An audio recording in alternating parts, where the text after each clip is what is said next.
नमस्कार, आप सभी का स्वागत डीडी न्यूज पर। आप देख रहे हैं हमारा सांकेतिक भाषा का विशेष बुलेटिन। आपके साथ मैं हूं मुकुल शर्मा, मेरे साथ मौजूद है मेरी सहयोगी मनीषा शर्मा। तमाम खबरों से आपको रूबरू कराएंगे, लेकिन सबसे पहले नजर डालते हैं हेडलाइंस पर।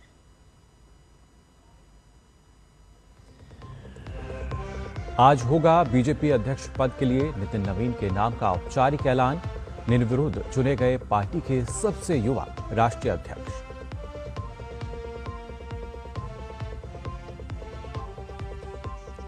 दावोस में चल रहे विश्व आर्थिक मंच की बैठक में कई अहम मुद्दों पर चर्चा जारी। भारत दर्ज कर रहा है मजबूत उपस्थिति। एआई से जुड़ी अहम बैठक में आज शामिल होंगे केंद्रीय मंत्री अश्विनी वैष्णव।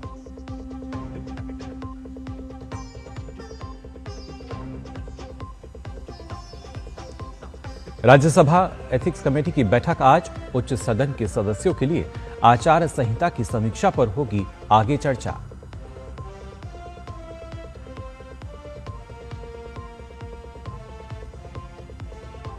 अफगानिस्तान की राजधानी काबुल के एक रेस्टोरेंट में धमाका। एक चीनी नागरिक समेत 7 की मौत, कई अन्य घायल। इस्लामिक स्टेट आर्म्ड ग्रुप ने ली हमले की जिम्मेदारी।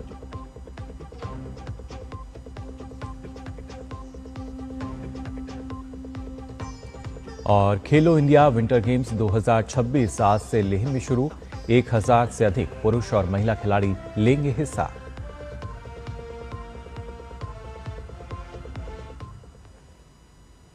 और आइए अब खबरें देखते हैं विस्तार से।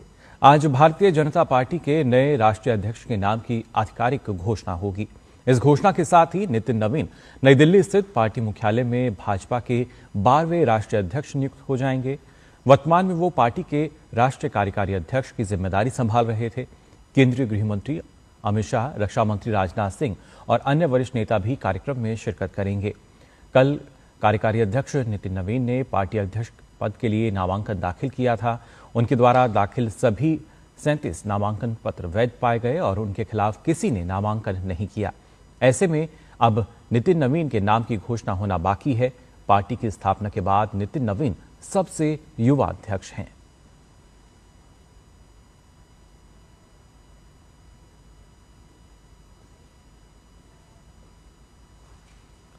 संयुक्त अरब अमीरात के राष्ट्रपति की संक्षिप्त भारत यात्रा के दौरान कई अहम द्विपक्षीय सहयोग के मुद्दों पर बड़े फैसले हुए। प्रधानमंत्री नरेंद्र मोदी के साथ नई दिल्ली में हुई बैठक में रिश्तों को नई ऊंचाई पर ले जाने की प्रतिबद्धता दोहराई गई। राष्ट्रपति जायद अपने परिवार और शीर्ष मंत्रियों अधिकारियों के साथ नई दिल्ली पहुंचे तो स्वागत के लिए हवाई अड्डे पर खुद प्रधानमंत्री नरेंद्र मोदी मौजूद थे। पीएम आवास पर हुई बैठक में द्विपक्षीय सहयोग से जुड़े बड़े फैसले हुए। साझा वक्तव्य में दोनों नेताओं ने आतंक के सभी रूपों और अभिव्यक्तियों की निंदा की। साथ ही कहा कि आतंक का वित्त पोषण, उसकी योजना बनाने, समर्थन करने या आतंकी वारदात अंजाम देने वालों को किसी देश को सुरक्षित पनाह नहीं देनी चाहिए। पश्चिम एशिया के हालात की चर्चा करते हुए दोनों नेताओं ने शांति स्थिरता का समर्थन किया।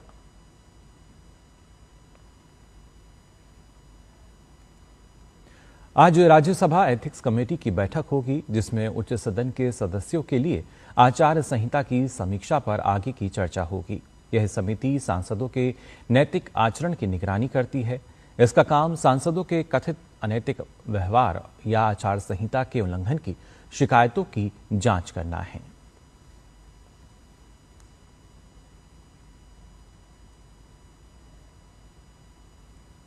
पश्चिम बंगाल के मुख्य निर्वाचन अधिकारी ने कहा है कि मतदाता सूची के विशेष गहन पुनरीक्षण यानी एसआईआर की प्रक्रिया चुनाव आयोग द्वारा निर्धारित समय सीमा यानी 14 फरवरी तक पूरी हो जाएगी।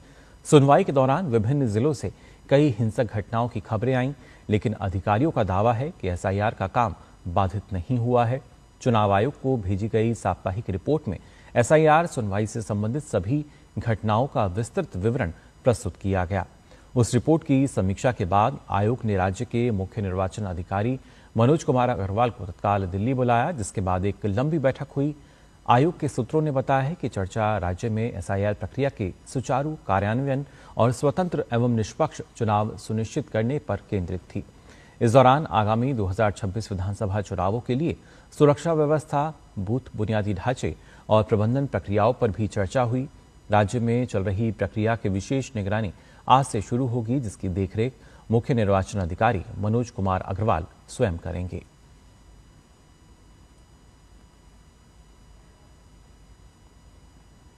स्विट्जरलैंड के दावोस में आयोजित हो रहे विश्व आर्थिक मंच के वार्षिक सम्मेलन के दूसरे दिन आज सरकार, उद्योग जगत, सामाजिक संगठन और शिक्षा क्षेत्र के दुनिया भर के दिग्गज वैश्विक समस्याओं पर चर्चा करेंगे।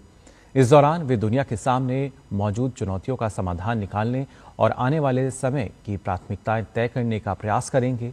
सम्मेलन में आज एआई और अन्य उन्नत तकनीकी संघर्ष की प्रकृति कैसे बदल रही है और आधुनिक सेनाएं युद्ध में कैसे शामिल होती हैं जैसे विषयों पर अलग अलग सत्रों में चर्चा होगी।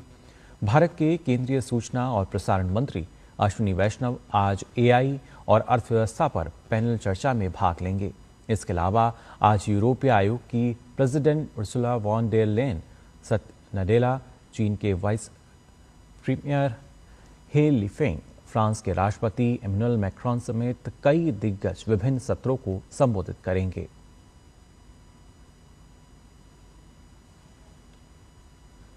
महाराष्ट्र सरकार ने दावोस में विश्व आर्थिक मंच शिखर सम्मेलन के पहले दिन रिकॉर्ड तोड़ 14.5 लाख करोड़ रुपए के निवेश समझौता ज्ञापन पर हस्ताक्षर किए।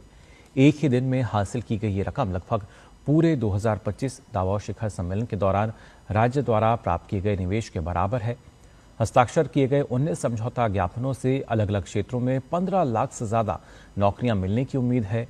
राज्य सरकार की ओर से जारी एक प्रेस विज्ञप्ति में कहा गया है कि ये समझौते राज्य के विकसित महाराष्ट्र 2047 की परिकल्पना और $5 ट्रिलियन की अर्थव्यवस्था बनने के महत्वाकांक्षी लक्ष्य के साथ मेल खाते हैं। मुख्यमंत्री देवेंद्र फडणवीस ने कोका कोला और एंटोरा एनर्जी जैसी ग्लोबल कंपनियों के साथ उच्च स्तरीय बैठक की, जिसमें संचालन बढ़ाने और आपूर्ति मजबूत करने पर चर्चा हुई।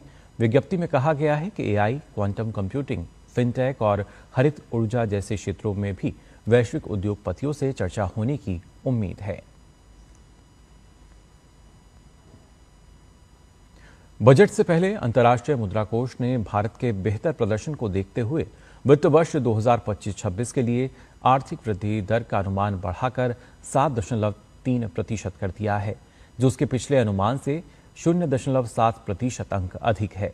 आईएमएफ की रिपोर्ट के अनुसार जहां 2026 में वैश्विक अर्थव्यवस्था सिर्फ 3.3% की दर से बढ़ने का अनुमान है, वहीं भारत की ग्रोथ इससे दोगुने से भी ज्यादा रहने की उम्मीद है।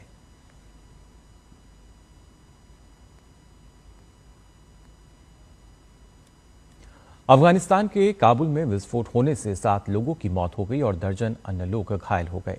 घटना में एक चीनी नागरिक और 6 अफगान नागरिक मारे गए हैं। विस्फोट अफगानिस्तान की राजधानी के शहर इनौ जिले में एक चीनी रेस्टोरेंट में हुआ। रेस्टोरेंट एक अफगान व्यक्ति, एक चीनी नागरिक और उसकी पत्नी के संयुक्त स्वामित्व में था। रेस्तरां चीनी मुसलमानों के बीच लोकप्रिय था। इस्लामिक स्टेट नामक सशस्त्र समूह ने एक बयान जारी कर हमले की जिम्मेदारी ली है। साइट इंटेलिजेंस ग्रुप के अनुसार ये एक आत्मघाती हमला था, जिसका निशाना चीनी नागरिक थे।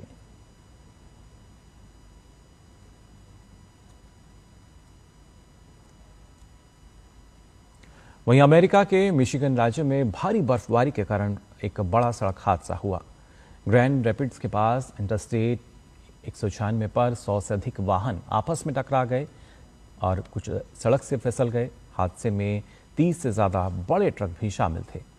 पुलिस ने सुरक्षा कारणों से सड़क के दोनों ओर यातायात बंद कर दिया।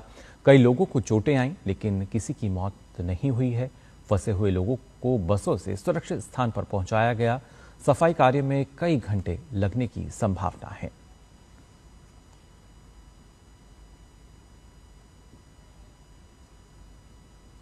खेलो इंडिया शीतकालीन खेल 2026 आज लेह में शुरू होंगे, जिसमें 1000 से अधिक खिलाड़ी भाग लेंगे।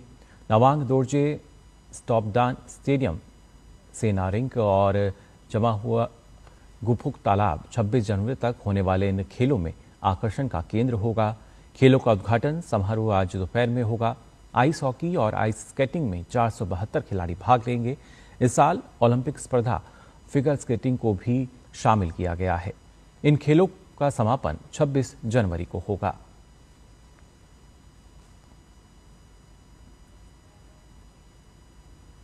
सर्बिया के नोवाक जोकोविच ने ऑस्ट्रेलियन ओपन में जीत के साथ शुरुआत की है।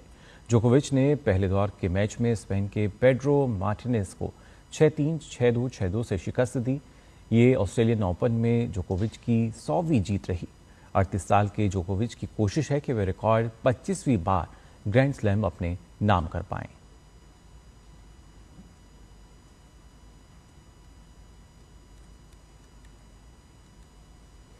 तो फिलहाल के लिए सांकेतिक भाषा के इस विशेष बुलेटिन में बस इतना ही। मुझे और मेरी सहयोगी मनीषा को दीजिए अनुमति। नमस्कार।